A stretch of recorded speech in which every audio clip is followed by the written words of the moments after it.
اقرأ باسم ربك الذي خلق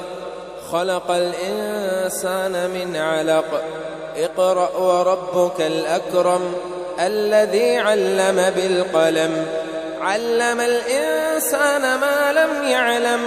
كلا إن الإنسان ليطغى أن رآه استغنى إن إلى ربك الرجعى أرأيت الذي ينهى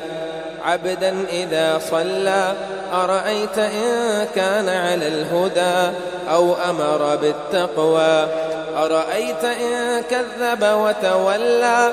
ألم يعلم بأن الله يرى كلا لئن لم ينته لنسفعا بالناصية ناصية كاذبة خاطئة فليدع ناديه سندع الزبانية كلا لا تطعه واسجد واقترب